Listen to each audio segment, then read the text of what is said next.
Thank you. Njya nguhamagara kuri WhatsApp ntabwo unyitaba, nakohereje message rimwe uransubiza, ndaguhamagara ntunsubize, mbabarira. Nakwandikiye nanone kuri WhatsApp, mbabarira unsubize, ndagukunda cyane cyane, ndashaka ko tuvugana. Nta kibazo, ndagusubiza rwose mwamikazi. Kandi Imana iguhe umugisha mu byo ukora. Nimero wandikiye se niyora urishuwa ko iyo nimero wandikira ariyo, buriya se ushobora gusanga atari iyo wandikira. Waje kunyandikira message kuri WhatsApp, ndayikoresha, nafashe screen ya live ndayikohereza. Okay. Cyangwa kuri Instagram ko ariho yakubwiye mwamikazi. Ndaza kureba. Instagram hari mwamikazi, hari abantu ndabizi challenge ucamo, niyo mpamvu hari abantu bigize biba abantu bababeshya. Hari abantu njya mura nabo, nigize gura n'umuntu ejo bundi rwose hano muri Uganda, anyumvisha uburyo umuntu nyine yitiriye amazina yanjye, aramubwira ngo azamufasha ngo promotion, ngazamukorera ibiki n'ibiki, arangije amuha amafaranga. Ngiye rero nk'ibyo ntago mba mbizi, kuko ngira nimero imwe y'inyarwanda, nimero nahinduye n'ingande, ubu mfite nimero y'ingande nkoresha. Ariko nyine hari abantu benshi umuntu mu nyungu zabo. Oya yago narakwandikiye, nkoresha n'amaproof kugira umenye ko wenda ntari umuntu mubi. Ndaza kureba, humura kandi Imana iguhe umugisha. Thank you so much for love. Thank you so much for supporting me. Thank you so much for love. N'umuntu wundi wese utabonye wenda ukuntu amvugisha ariko akaba nyikundira, Imana ikumera umugisha. Uzajya ubaha opportunity hano batamvugishije Imana. Yo Green. Yo. Wagwan man. Wagwan ni umuhungu Pasi kuva kwa Kamiri. Wowe genda saba ikintu kimwe man, dukoreye tribute ya Rigo man. Pasi.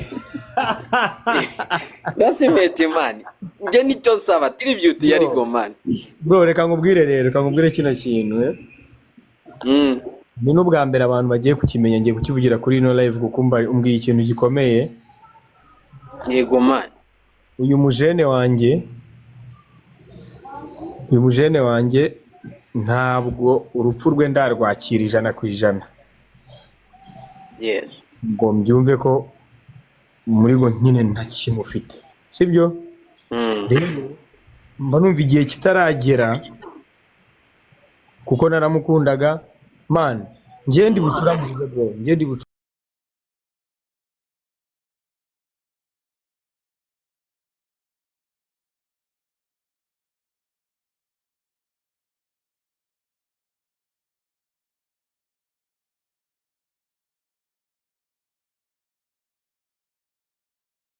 Ikintu cyashinguye cyane kinarenze cyane kinatuma nyine kuba ntarakira ko yapfuye man, ntago mbyakira kabisa, ntago mbyakira ko uyu mujene yagiye.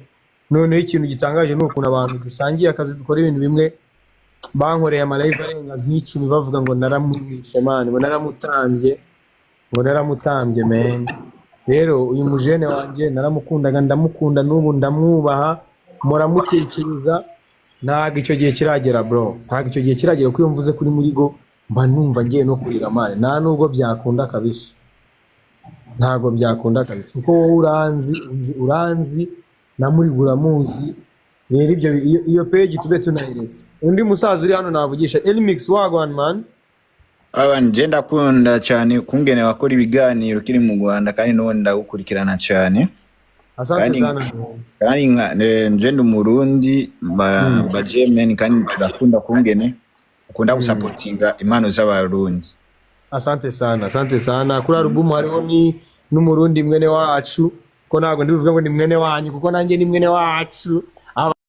Abarundi n'abenda sana, barabizi. Nakora indirimbo na Double J, none indirimbo yabaye hit. None nitubabwira story y'indirimbo muzaseka mujye hasi. Ubu ngubu story ya buri ndirimbo tugiye kujya tuzana kuri TikTok tuyivuge. Ariko ni story y'indirimbo muzavuga mutsi indirimbo turimo gukunda nuko yabonetse koko. Kuko na producer wayo nzamuzana hano avuga iby'indirimbo. Yo Imana ni nziza bro, Imana ni nziza. Abarundi ndababona, mukomeze mwumva album, muyishyire mu rutonde rwa album zirimo kumvwa BJ. Why not? Hariho umurundi witwa Double J bakiri ku minsi imbere mfitanye imishinga nabo ba Dramati ba B-Face mfitanye imishinga nabo ba Big Fizzo. Yo ngangari Big Energy ngangari yagombaga no kuba ari kuri iyi album yasohotse ntibyakunda. Abo basabi n'abajene banjye munshyigikiraho ngo mu Burundi abarundi naye ndabemera sana n'abavandimwe banjye kabisa bana kuko umugambi w'Imana suwejo. Yeah man, Big Energy asante sana. Undi muntu dufite hano yitwa Usanase nari ngiye gucomoka ariko ko nawe nkubona hano bimeze bite? Ni sawa Yago. Komera cyane. Yago komera ndagukunda koko. Oh, thank you so much. May God bless you. Ese wazajya uza live buri munsi koko? Unkundira iki? Ndi ibikorwa byawe n'umutima mwiza wigirira kuntu uca bugufi. Thank you so much. Mane kumera umugisha. Intege zo ntazo ngira. Bivuga ngo iki? Intege zo gucika ntazo ngira intege zo gukora izo gukora. Kuntu ukunda nyina akazi tu. Imana ijye guha umugisha.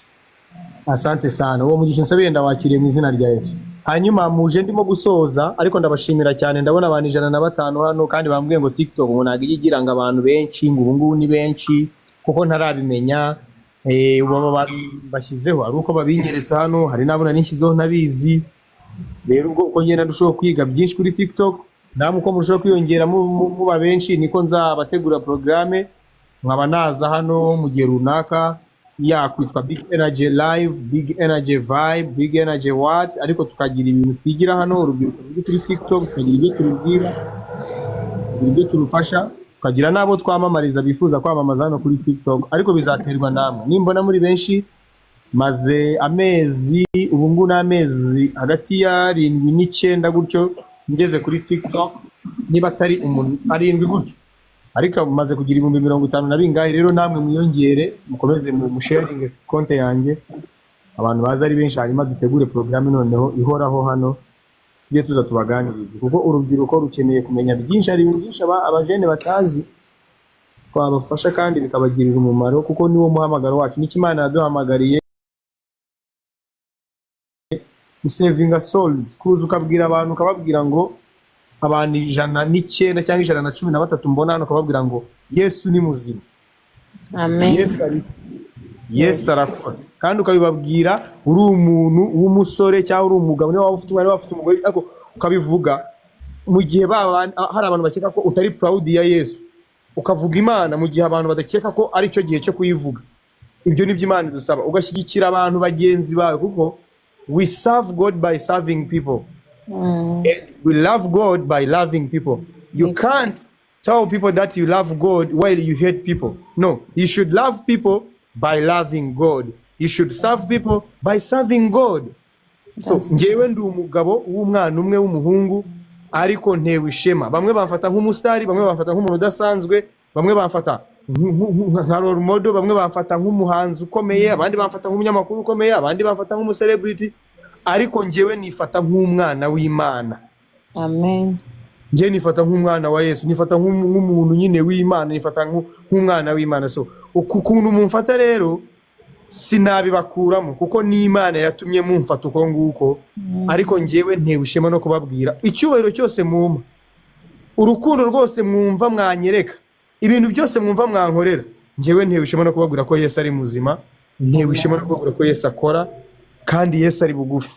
Uyu munsi biragoye kubona umuntu avuga ngo Yesu ari bugufi. Twakuze tubyumva ariko abantu basoma icyo Bibiliya ivuga, abantu basoma ibitabo, mugende murebe icyo Bibiliya ivuga ku bijyanye n'iminsi y'imperuka. Mugende mwumve, mugende musome ibyahishuwe, mugende musome Itangiriro. Niyo wasoma Itangiriro ugahita wigira mu byahishuwe birahagije. Ugerageje gusoma biri ugasoma ibyo bintu. So uyu munsi turi mu bwami bwa nyuma, ubwami bwahano n'ubwami burindwi, ubwami bw'Abagereki, Abaperesi n'ibindi. Mugende musome Bibiliya. So uyu munsi rero niba ibintu byose Bibiliya yavuze turimo turabibona, Bibiliya yaranditse ngo mu minsi y'imperuka abagabo bazaba baryamana n'abagabo. Ubu se ntitubibona? Uyu munsi nibyabaye ibintu bisanzwe ntituba tubibona se? Mu minsi y'imperuka umuvandimwe n'umuvandimwe bazaba bicana, umwana na se bazaba barebana y'ingwe, umwana na nyina bazaba bashwana. Urase nitwiba tubona amavideo y'abana bavuga ikinyarwanda avuga ngo njyewe mama mubonye anapfa sinakwigera ngira ikintu mufasha, ari we wamubyaye. None se ubwo dutegereje kubona iki? Bamwe bagahimba ko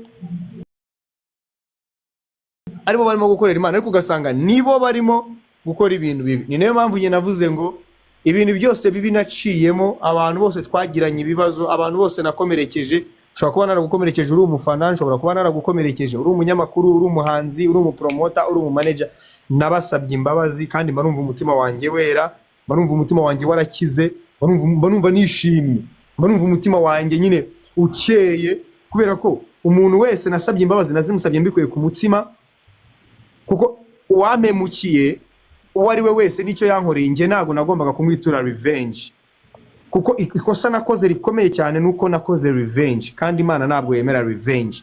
So muri iyo revenge rero nakoreyemo amakosa. Niyo mpamvu nabwiye abantu bose nababwira ngo yo mbasabye imbabazi kandi mubyumve ko umutima wanjye uciye bugufi, kuko uyu munsi ndashaka kuba Yago wubaha Imana, yaguvuga Imana, ariko kandi noneho bikanarenga kuyivuga akaba na principal man. I want to be a principled man about God, about Jesus Christ. Kuko naje kumenya iryo banga, menya ko ibintu byose bya hano ku isi, umutungo wa hano ku isi wagira uwo ari wo wose, ubutunzi wagira, ubukire wagira, ubwiza wagira, amahiti wakora, sikse wagira, udafite Yesu, udafite Imana, byose biba ari imfabusa.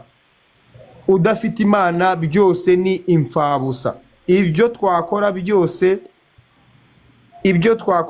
burya ibyo twabigisha byose, ibyo ama content arenze twabaha, indirimbo zirenze twabaha, ururimi rwacu rutavuga Imana ni zero. Ibyo bintu byose ni imfabusa, kuko na ba Paulo barabivuze. Abahanga abagabo banditse igitabo kirimo ubwenge bwinshi nka Bibiliya. So abantu wese muri hano rero, Imana ibampere umugisha, mukomeze mu following iyi konte, nimuba benshi tuzategura programme tujye tuza tuganire namwe, kandi nzi neza ko benshi bazunguka byinshi. Yago, abantu baguhaye amagift bari kuvuga ngo ujye ubashimira. Nyine erega mumenye ko ngewe ubu n'ubwa gatatu nkoze live, hari ibintu nabonye ikimodoka kigibana gikubita, ariko kubera ko n'indi mu mwuka cya danje cyadanje.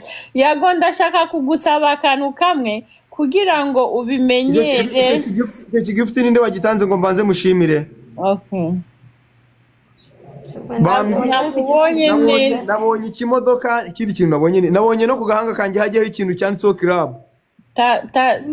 Alice nabonye uvuga ngo ujye ushimira no gwa gift, maybe ko ari nyine erega abo bagufasha barabikubwira nurangiza Yago, ariko ndashaka kugusaba akantu kamwe kugira ngo umenyere TikTok, nuko wenda wabipanga ukajya uduha umunsi umwe ukaza, noneho uwo munsi umwe abantu bazawumenyera, bazagiye baza kuri live, abantu biyongere, amaview yiyongere, nawe ubimenyere buhoro buhoro. Nagusaba naho ubundi uvuze ngo tuze turi benshi, niyo ntago turahari already, ariko ugiye ukora live rimwe ku cyumweru cyangwa kabiri ku cyumweru, abantu bakura noneho bakamenye. Nka uriya muhungu uwo mu Bugande witwa nde? Ni umushiti wawe, narakubonye uri kumwe na ukuntu yabikoze life nguwo ikindi kimodoka nuwo wayiguhaye nawe none igikoro kirenze bigenaje ninde? None se uyu muntu ko ntahita muhona mani ninde? Nanjye izina rye mbonye rigenda riri kwihuta, izina rye riri. Uyu muntu se ni machinari, uyu muntu account iri prive yitwa iri prive account iri prive cyane. Uramumenye, ayifungure kugira umumenye. Waranditse hasi Bella ni Samu inde yitwa Malaika. Yago ngo amagaye kanga Irania. bakatugirire rimwe umunsi umwe noneho tumenyere nawe ubimenyere nuko bizagenda ngiye gukorana inama na timu yanjye abajama banjye tuba turi kumwe dukorana akazi. Kano kazi ntabwo ngakora njyenyine kandi mba ngomba kubaha abantu dukorana.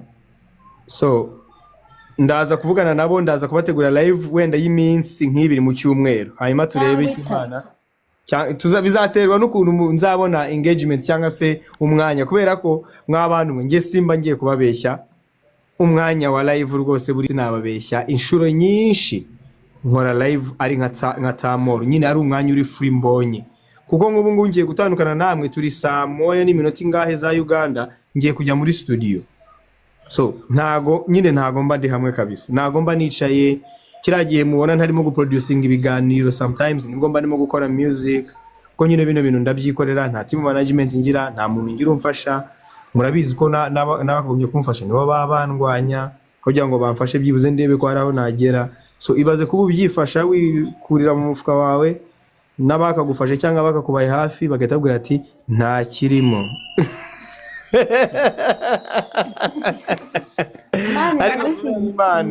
Ariko kubera Imana twe ntabwo tujya ducika intege, turakomeza tugakora. We don't give up. And by the way, I don't know how to give up. Ntabwo nzi ukuntu ba giving up. Ngiye ntabwo nzi ukuntu ba giving up.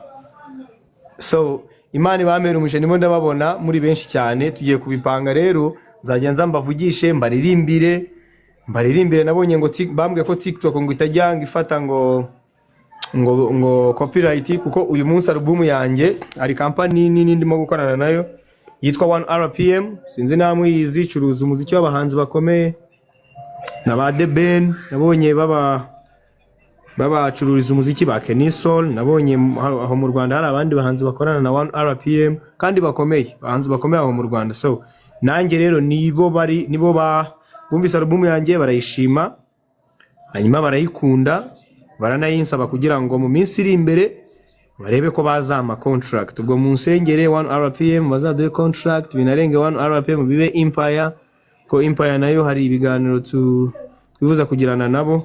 Mu minsi iri imbere tukareba ko twakorana nayo company manini mu buryo bwa partnership, hanyuma twe tukajya dukora album tukayabaha bo bakayicururiza, uko twe dufite ubwo bushobozi bwo kuba twaproducing album menshi. Ni nayo mpamvu mbona no gutanga irindi tangazo 2026 nzasohora album 3, sohore n'igitabo, kandi nzi neza ko tuzaba turi kumwe namwe, nzi neza ko nzaba nkibafite, uzaba tuhabaye bigenaje. Reka mbasezerere, sinzi niba hari ikibazo kimwe mwambaza nkacomoka, nzagaruka ndabanza mganire na team kuko amasaha ya studio yarageze kandi ntabwo nshaka kwica gahunda. Ngewe uzamugarura mu kiganiro ryari?